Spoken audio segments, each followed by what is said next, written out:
Saudara-saudara sekalian yang kekasih,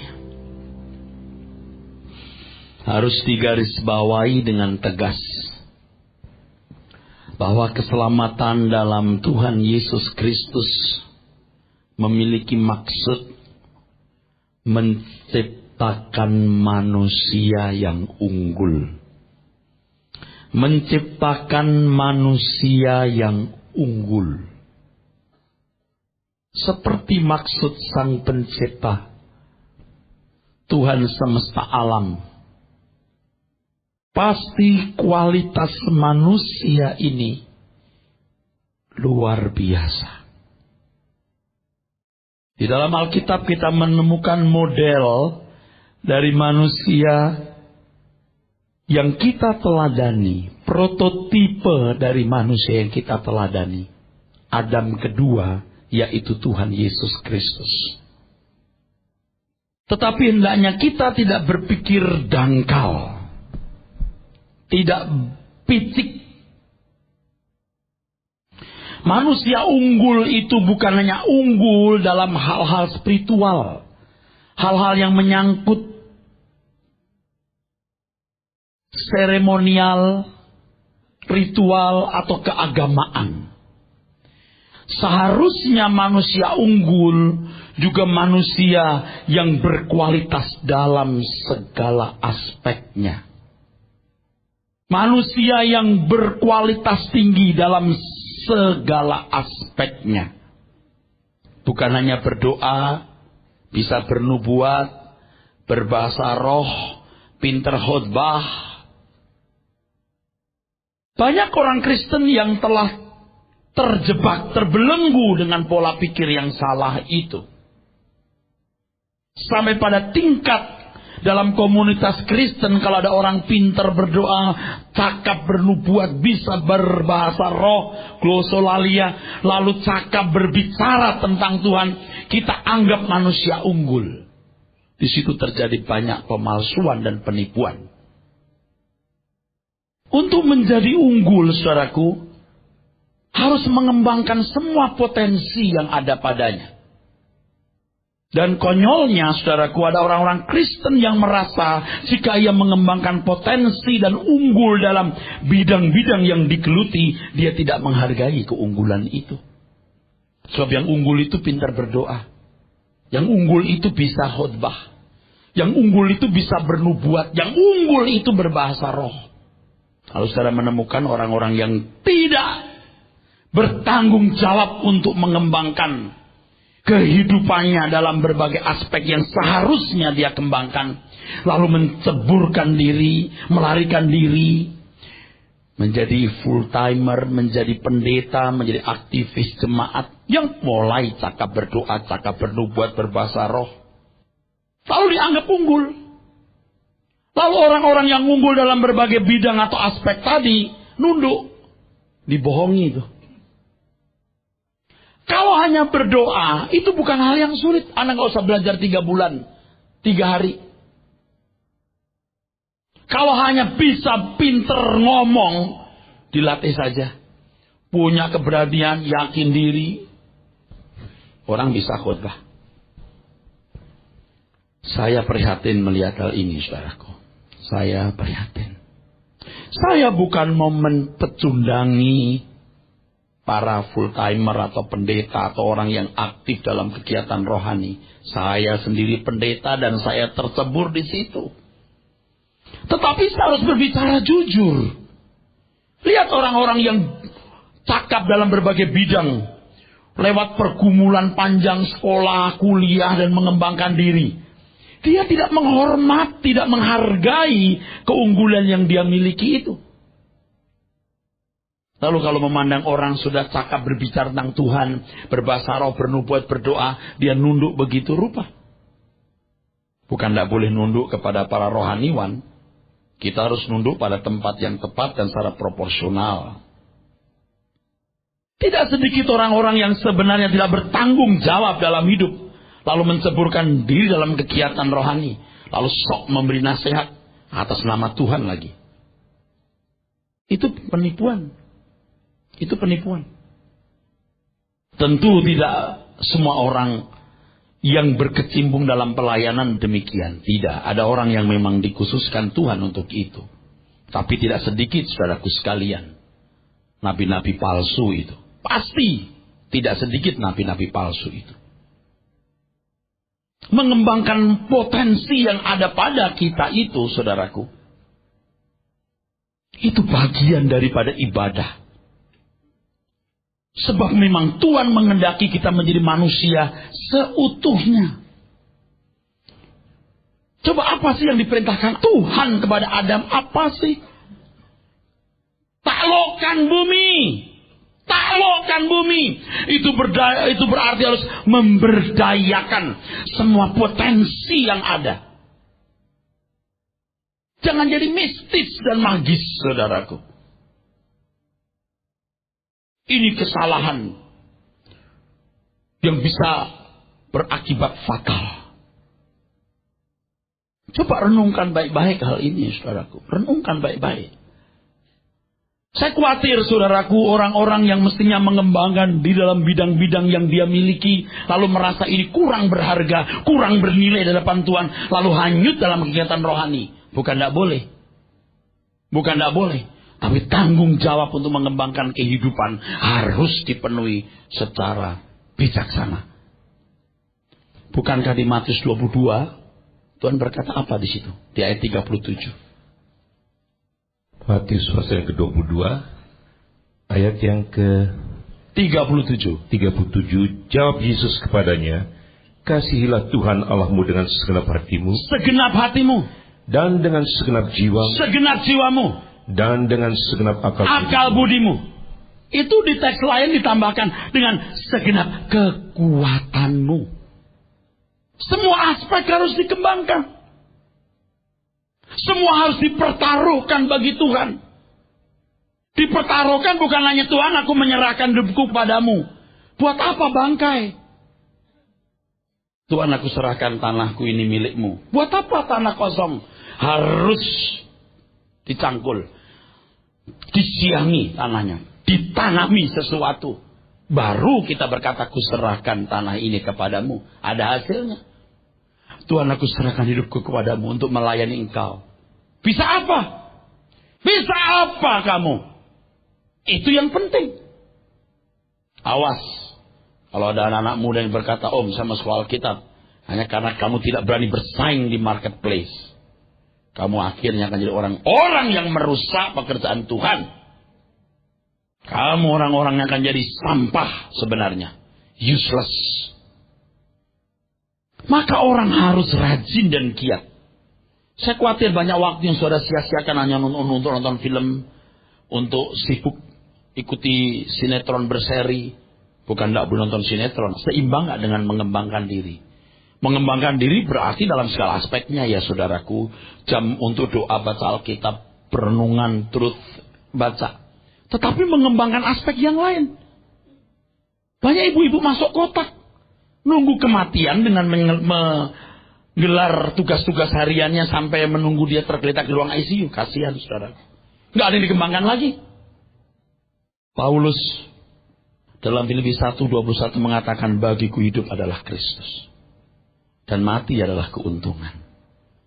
Hidupnya dipersembahkan sepenuhnya bagi Tuhan. Kenapa?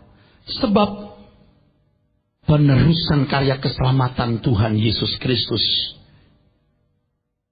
tanggung jawab kita semua.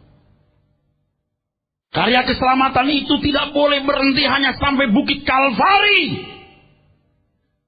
Dia harus diteruskan sampai ke ujung bumi. Dan itu tanggung jawab kita, saudaraku. Kalau saudara merasa tidak bertanggung jawab, silahkan anak setan. Kalau anak Tuhan harus bertanggung jawab. Yang tidak merasa bertanggung jawab, itu anak Tuhan yang tidak dewasa atau calon anak setan. Yang akan jadi sekutu kuasa kegelapan dan tinggal di kegelapan abadi. Pekerjaan misi itu tanggung jawab kita, saudara. Sampai tetes darah kita yang terakhir, saudaraku. Kita harus pertaruhkan untuk itu. Yang tidak mau, tidak apa-apa. Tidak usah. Tidak usah. Tuhan tidak butuh Anda. Kita yang butuh Tuhan. Kita yang harus serahkan diri dan berkata, Tuhan, pakailah aku. Ambil apapun yang kau mau ambil. Dan tidak ada yang kusisakan bagi diriku sendiri. Untuk itu kembangkan diri. Bukan hanya rajin ke gereja. Kembangkan diri, kembangkan apa yang ada pada saudara. Jadi langkah penyempurnaan menjadi manusia unggul ini, saudaraku sekalian, atau langkah penyempurnaan sebagai orang yang menerima keselamatan, dimulai harus menjadi manusia yang baik dalam ukuran umum. Jadi kalau saudara malas, bekerja tidak produktif, banyak ngomong tapi tidak punya potensi, tidak jujur, tidak bisa dipercayai, sorry, jangan bicara tentang menjadi anak Tuhan yang baik. Itu aja udah gak bener, udah pasti gak bener. Biar rajin ke gereja, biar bernubuat, biar berbahasa roh, omong kosong, ada bukan anak Tuhan yang baik. Sebab kalau orang mengasihi Tuhan dengan segenap hati, dia akan berusaha untuk merubah diri. Dia tidak akan menjadi beban bagi orang lain. Dia akan berguna dimanapun dia berada. Dia akan dibutuhkan dimanapun dia berada. Dia tidak akan mendatangkan bencana, malapetaka, kesulitan, kesukaran bagi orang lain. Dimanapun dia berada, pasti dia menjadi berkat. Bercandanya sembarangan, corok-corok, kerja tidak berpotensi. Bisa-bisa perusahaan mengharapkan Anda mengundurkan diri. Malas. Yang begitu, lalu jadi anak Tuhan? Tidak bisa. Jadi anak Tuhan yang baik? Tidak bisa. Harus baik terlebih dahulu. Secara umum baru menjadi unggul sebagai warga kerajaan. Hal ini terjadi sebab manusia harus menjadi manusia yang cukup memadai. Sehat dalam berbagai aspek hidupnya. Barulah dapat dibangun menjadi manusia sempurna. Manusia yang utuh. Maksudnya adalah pikiran mentalnya sehat, jasmaninya sehat. Dan lingkungannya juga. Lingkungan hidupnya mendukung. Lingkungan hidupnya itu menyangkut seluruh kehidupannya, saudaraku. Kalau pikiran atau mental sudah tidak sehat, ya bagaimana ya dia bisa mengerti firman Tuhan? Oke, sekarang bicara soal pikiran dulu. Waktu sekolah dia malas belajar, matematiknya jeblok terus, ya, nggak mau menghafal gitu, ya. Dan itu menjadi pembiasaan, ya, menjadi culture-nya, kultur budaya pribadinya. Bagaimana dia bisa mengerti firman Tuhan dengan baik? Sebab untuk menggali kebenaran firman Tuhan dibutuhkan perangkat-perangkat logika yang diasah. Kemampuan memahami bahasanya sendiri. Nah, orang kalau nggak tahu bahasa gimana mau mengerti isi Alkitab? Jangan anggap remeh ini. Kalau sudah tidak suka baca koran, tidak mau belajar bahasa, dengar khotbah yang kadang-kadang agak sulit sedikit, karena bisa di level mahasiswa, Anda sudah pusing. Tapi tidak apa-apa, kalau belajar terus lama-lama Anda nangkep. Kalau logika tidak biasa diasah, misalnya kemampuan bahasa, terutama bahasa sendiri yang dipakai untuk menulis Alkitab, dan yang menjadi sarana kita mendengar khotbah, bagaimana bisa maju? Lebih lengkap lagi kalau kita bisa memahami bahasa asli Alkitab, bahasa Ibrani dan bahasa Yunani. Bagaimana saya bisa bicara soal, kalau kata aku tidak mengenal kamu itu bukan oida, tapi ginosko. Ginosko artinya aku tidak menikmati kamu. Kata ginosko sejajar dengan kata yada dalam bahasa Ibrani. Bayangkan kalau saya tidak belajar, bagaimana saya bisa tahu? Bagaimana saya terbuka rahasia firman itu? Tidak ada yang tahu. Atau sedikit orang tahu. Itu penjahat di samping salib Tuhan gampangnya selamat. Itu bukan penjahat kriminal, itu penjahat politis. Kok tahu? Ya mesti baca latar belakang. Itu kemampuan bahasa, belum logika. Yaitu kemampuan berpikir atau pemahaman tentang penalaran. Yang berdasarkan logika deduktif maupun induktif. Kalau Anda bisa buat kesimpulan. Lebih lengkap lagi kalau seseorang dilengkapi dengan kemampuan statistiknya. Yaitu sarana berpikir yang membantu seseorang menemukan kesimpulan-kesimpulan. Membuat relasi antara sebab akibat. Ada hubungan nggak antara ayat itu? Harus tahu. Harus mampu. Sarana berpikir yang membantu seorang menemukan kesimpulan-kesimpulan dari kebenaran Alkitab secara induktif dan fakta-fakta empirisnya. Kalau enggak gimana? Tuh lihat, dengar khotbah yang kekayaan bangsa-bangsa, fakta empirisnya ada enggak? Nah jujur kan? Ayatnya dari mana? Alkitab. Ngerti enggak itu untuk orang Israel, bukan orang Kristen? Makanya orang harus mengasah pikiran. Ibu-ibu itu ya kalau duduk berjam-jam di infotainment, wah seneng banget. Sia-sia. Kenapa nggak baca buku? Berdoa, berlutut, menyembah Tuhan, Anda akan menjadi lebih cerdas. Percaya nggak, saudara? Kenapa nggak baca koran yang baik? Baca majalah-majalah baik, majalah kesehatan dan lain sebagainya. Harus mengembangkan diri. Nggak bisa nggak? Seseorang yang menggunakan logika dengan baik akan terhindar dari manipulasi-manipulasi dalam emosinya yang dapat menciptakan pemalsuan-pemalsuan. Dan itu terjadi di kalangan gereja-gereja karismatik khususnya. Kenyataan ini marak dalam kegiatan keagamaan. Kalau di kalangan orang Kristen ya, maaf bukan menyinggung. Ini faktanya begitu. Saya mengasihi maka saya mengatakan gereja Alian Pentakosta dan karismatik dan sejenisnya. Banyak pemalsuan-pemalsuan, manipulasi-manipulasi emosi karena tidak menggunakan logika dengan baik dan tidak pakai nurani dengan jujur. Karena logikanya tumpul, nuraninya pun tumpul. Perhatikan itu. Dalam hal ini dibutuhkan pendidikan yang baik yang membiasakan seseorang memiliki nalar yang baik untuk menganalisa Alkitab. Saya tahu nalar tidak segalanya, tapi ini memegang peranan penting. Tidak segalanya, oh saya tahu, tapi ini memegang peranan penting. Kalau tidak, Tuhan tidak berbicara. Kasihlah Tuhan Allahmu dengan segenap akal budi. Oke, sekarang contoh sederhana dalam kehidupan ya. Fakta dalam kehidupan. Negara atau bangsa yang tidak menggunakan logika atau rasionya dengan baik, selain miskin karena tidak menjadi negara yang maju, tapi negara yang penuh konflik, kejahatan moral dalam gelanggang politik, diskriminasi, ketidakadilan dan kebejatan lainnya. Kampungan, percaya deh. Kampungan. You lihat. Kita ini kadang-kadang wah kita negara yang paling sopan. Negara lain gak sopan. Udah kan. Itu orang picik, dia bukan di bawah tempurung dia. Di bawah mangkok kecil. Coba lihat negara-negara yang menemukan handphone, yang menemukan kapal terbang, mesin-mesin teknologinya dipakai, masyarakatnya pun juga makmur. Buktikan. Negara yang masyarakatnya menggunakan logika dengan baik, yang malas. Bukan hanya miskin, penuh konflik, kejahatan moral dalam berbagai aspek, diskriminasi, ketidakadilan, kebejatan lainnya. Dan hal itu sangat diperankan oleh filosofinya. Dan filosofi sangat diperankan oleh agamanya atau kepercayaannya. You can prove it. You buktikan itu. Sekarang kita jadi orang Kristen harus menggali Alkitab. Jangan kita menyerap, mengadopsi berbagai pandangan yang diinfuskan dalam pikiran kita tanpa kita sadari.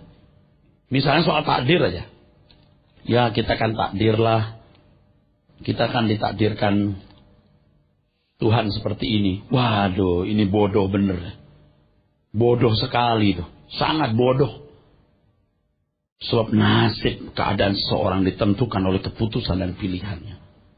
Wah takdir jodohku begini. Kenapa kau pilih Maimunah? Kenapa kamu gak pilih si Neni misalnya? Kenapa kau pilih si Zambrong? Kenapa gak pilih si David? Jangan bilang dong, ya nasib, nggak bisa. Nggak bisa. Dalam hal ini kita mengerti mengapa dalam 1 Korintus 10 ayat 31 Alkitab berkata demikian.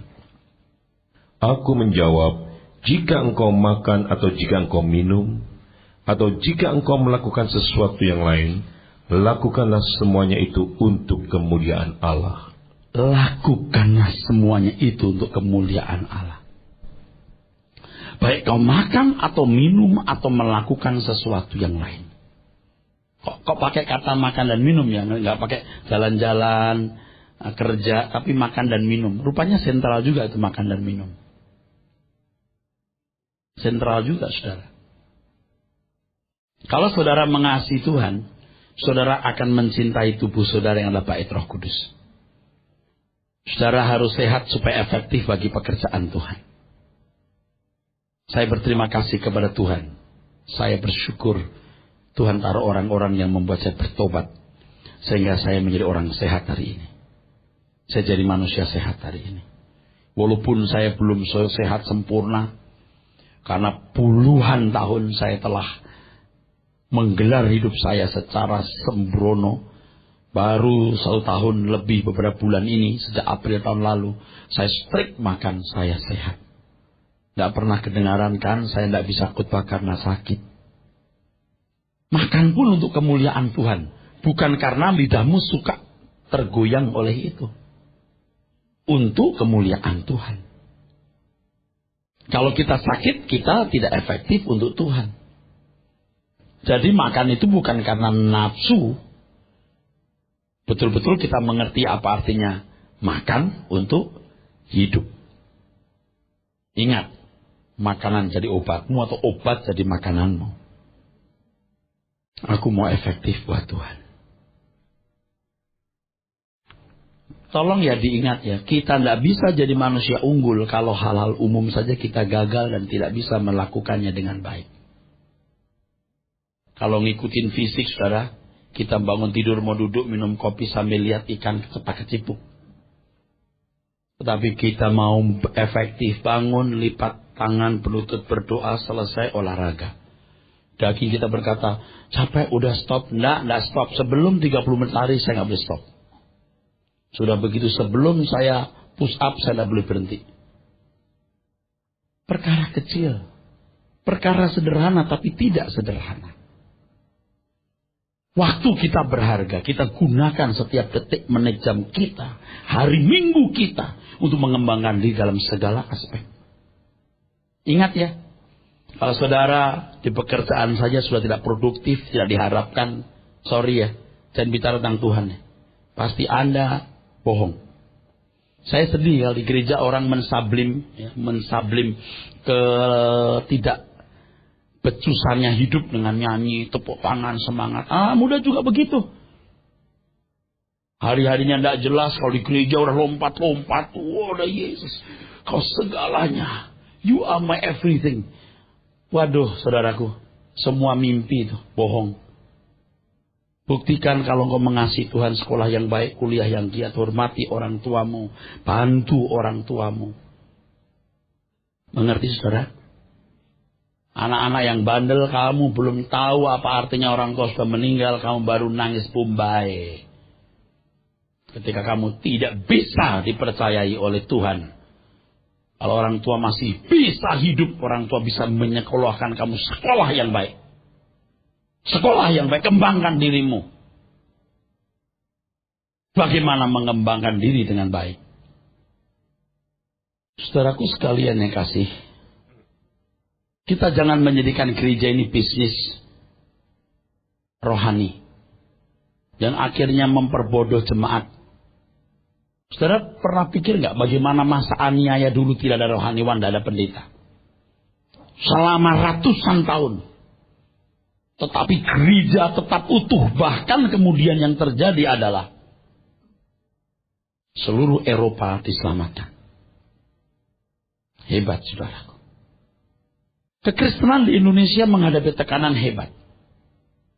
Tekanan hebat. Dan saya tidak bisa mengatakan lain kecuali diskriminasi. Khususnya di Jawa ini.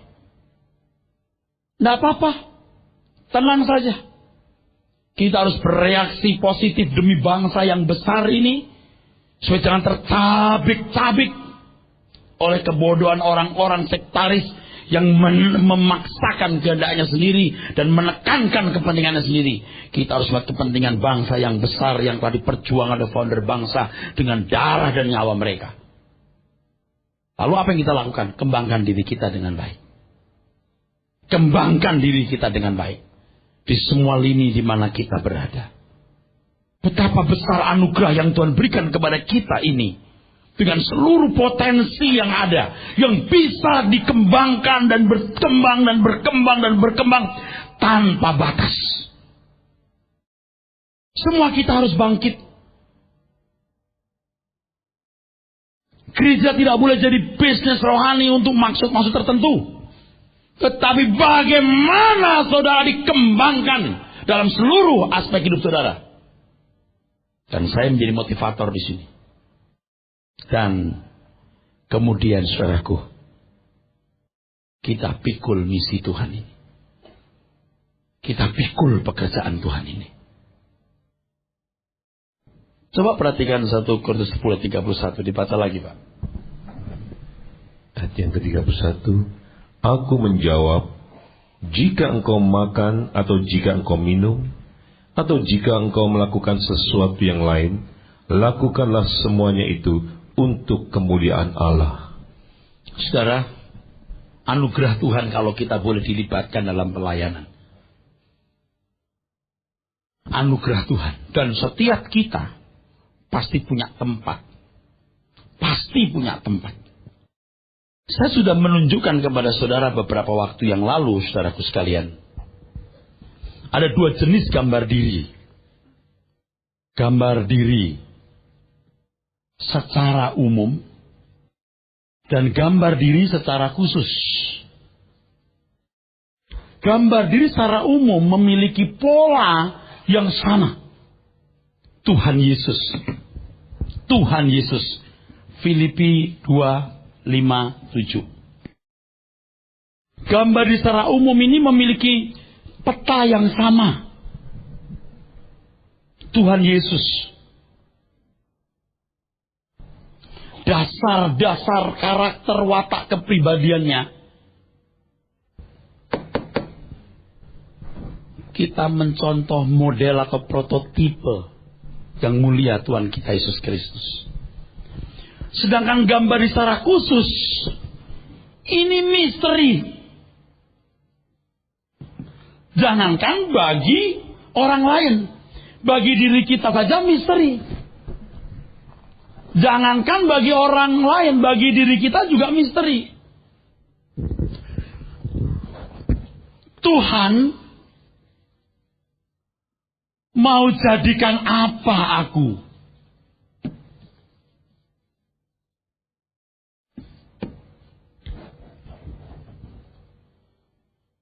Tinggi badan saudara, golongan darah saudara, jenis DNA saudara, dan semua bakat-bakat yang ada dalam diri saudara, itu disetting oleh Tuhan secara istimewa. Dan pernahkah saudara berpikir bahwa di seluruh jagat raya ini hanya ada seorang Fenty dan kalian sama seperti dia?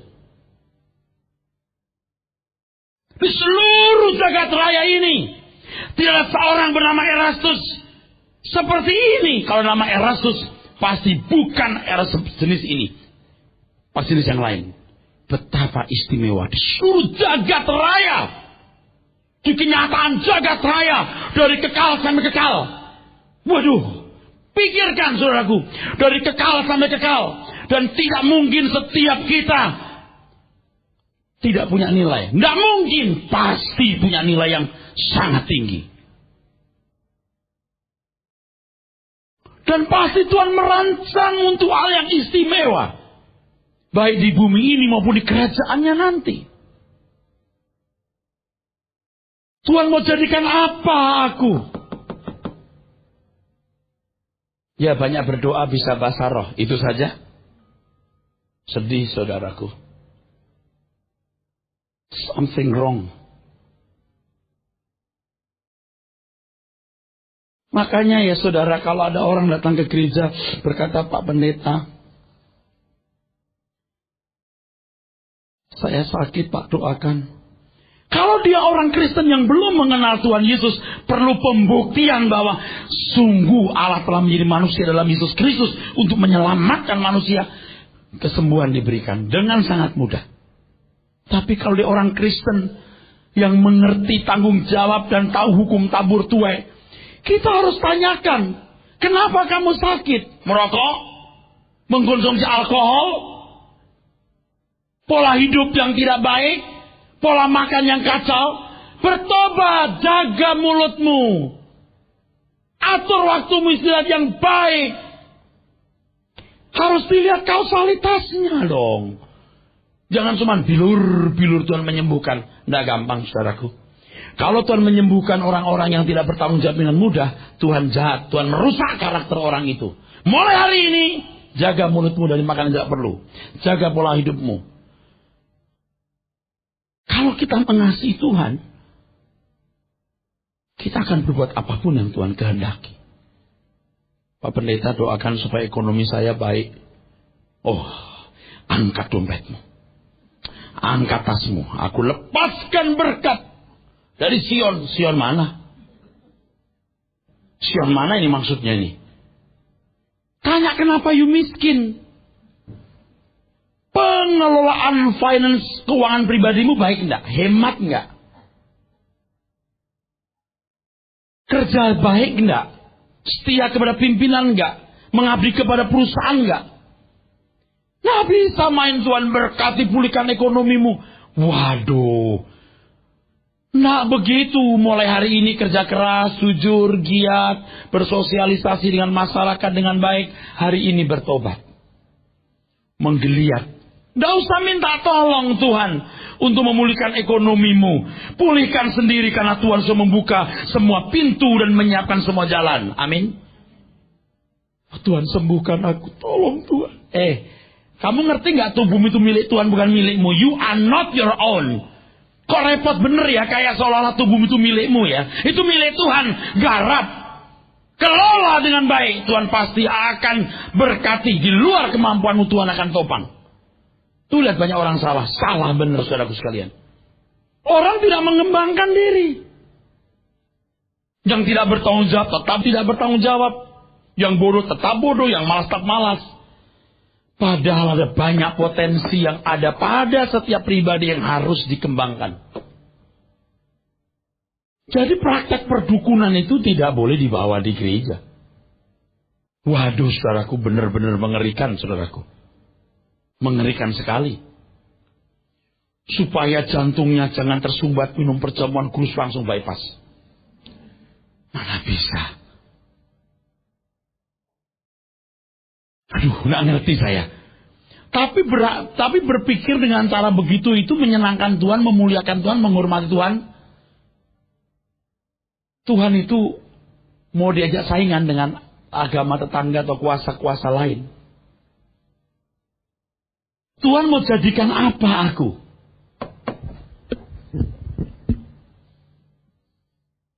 Sebab gambar diri secara khusus artinya bahwa setiap orang harus menemukan dirinya seperti yang Tuhan inginkan atau Tuhan kehendaki. Tentu harus mengerti firman Tuhan, itu jelas karena gambar diri secara umum modelnya adalah Tuhan Yesus. Secara khusus, jangankan orang lain, kita saja juga tidak mengerti dengan sempurna. Harus day by day, hari demi hari, berjalan dengan Tuhan. Kita ngerti apa yang Tuhan kehendaki harus kita lakukan. Seluruh potensi yang ada harus dikembangkan, saudaraku. Saudara tahu nggak banyak ibu-ibu tuh masuk kotak. Begitu kawin masuk kotak. Udah nggak mengembangkan diri sama sekali. Nanti paling ya jalan-jalan, gonta-ganti baju, cari model. Kasihan.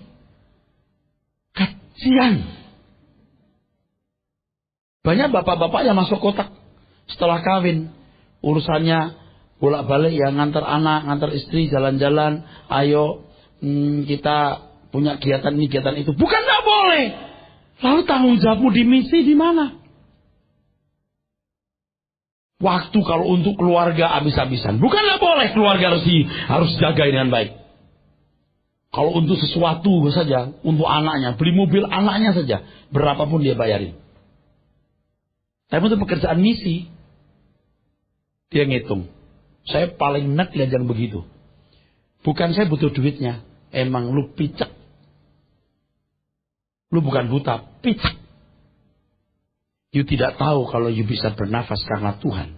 You tidak tahu keselamatan yang dibayar Yesus di kayu salib tak ternilai. Saya nggak butuh duit saudara loh. Ingat ya, jangan salah memahami perkataan ini. Saya bisa memberikan contoh bagaimana hidup saya pertaruhkan buat Tuhan. Tidak ada yang saya susahkan untuk diri saya sendiri. Nah, kita lihat aja nanti kita kalau mati hitung-hitungan sebab pembukuan di sana. Bukan mau sombong, saudaraku sekalian. Saya harus berkata, ikutilah teladanku. Seperti aku ikut teladan majikanku, Tuhan Yesus. Banyak masalah dalam hidup kita. Tapi jangan kita tenggelam dengan masalah-masalah itu. Karena pekerjaan misi di tangan kita. Lalu saudara menjadi apa? Di mana tempatmu? Temukan, saudaraku. Temukan, ini bukan hanya masalah saudara bisa berdoa, aktif di gereja, bisa bimbing puji-pujian atau kegiatan rohani. Potensi fisikmu juga, kemampuan jasmani rohanimu juga dikembangkan. Ada seorang yang cakap dalam berakting, ayo jadilah bintang film yang baik. Bisa membuat skenario, jadi sutradara, penulis skenario yang baik. Anda bisa dagang yang baik. Ada seorang ahli hukum, jadi ahli hukum yang baik. Di tempat itu Anda mengembangkan diri. Penulis, jadi penulis yang baik. Maaf, kurang tepat kalau baik. Sangat baik. Kenapa Anda bisa? Bisa. Tuhan beri kita waktu singkat, saudaraku. Saya tidak tahu kita sudah menemukan belum tempat kita di mana.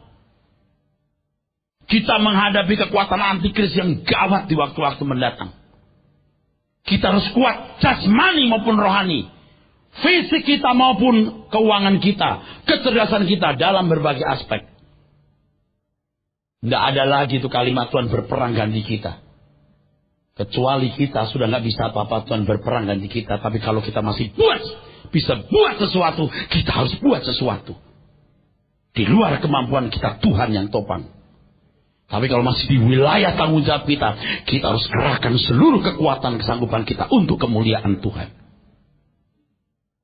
Paulus berkata, darahku siap ditumpahkan. Darahku siap dicurahkan untuk ibadah.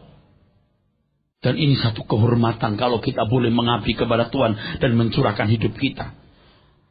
Tapi jangan berkata, Tuhanku serahkan hidupku, atau seperti tadi tanahku, sebelum Anda kembangkan.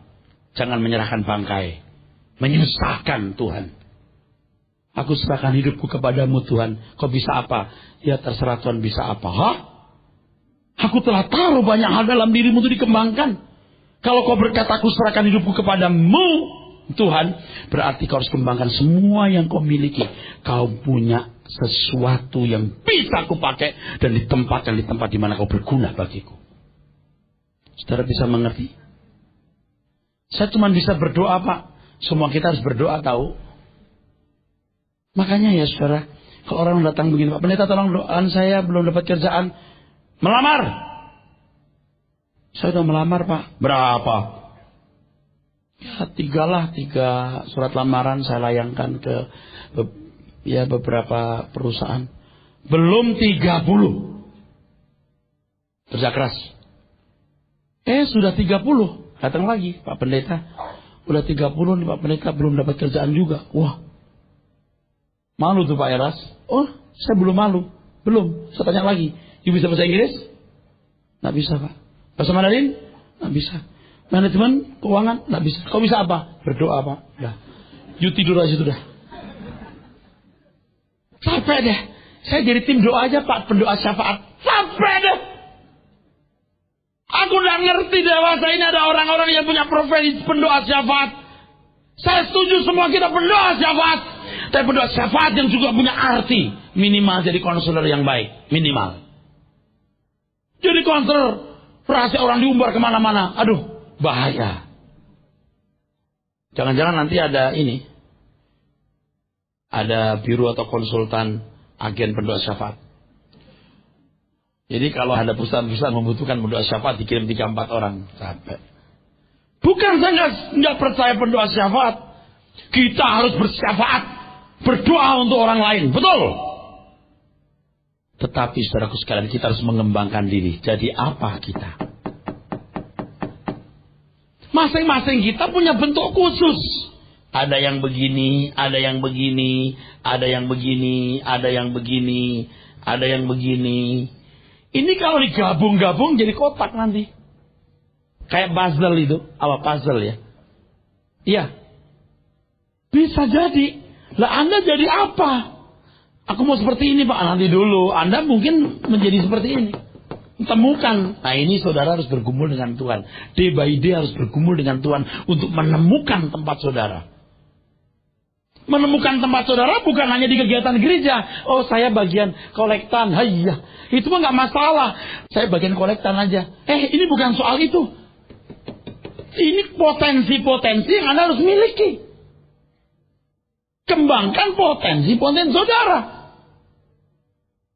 Saudara begitu buka mata dan melihat hal ini, sudah mulai mengembangkan diri. Nanti ada jalan banyak yang Tuhan buka. Lihat saja. Dan Anda akan kagum betapa Tuhan telah menaruh dalam diri kita hal-hal yang tidak kita duga sebelumnya. Itu luar biasa, saudaraku. Tuhan akan memberikan petunjuk. Roh Kudus pun juga mau urusan soal begini. Bukan hanya soal karunia-karunia roh, tapi juga soal, segala hal. Karena Dia gembala yang baik yang menuntun kita dalam segala jalan kita. Akan dituntunnya kita. Asal semua kita lakukan untuk kemuliaan Tuhan. Sehingga sudah punya peran di dalam kerajaan surga itu. Dan orang yang punya peran dalam kerajaan surga selama hidup di dunia akan punya peran dalam kerajaan surga di kekekalan atau di keabadian nanti. Tidak ada kata terlambat walaupun seperti terlambat. Kalaupun dikatakan terlambat, tidak apa-apa daripada tidak sama sekali. Selamat berjuang. Amin.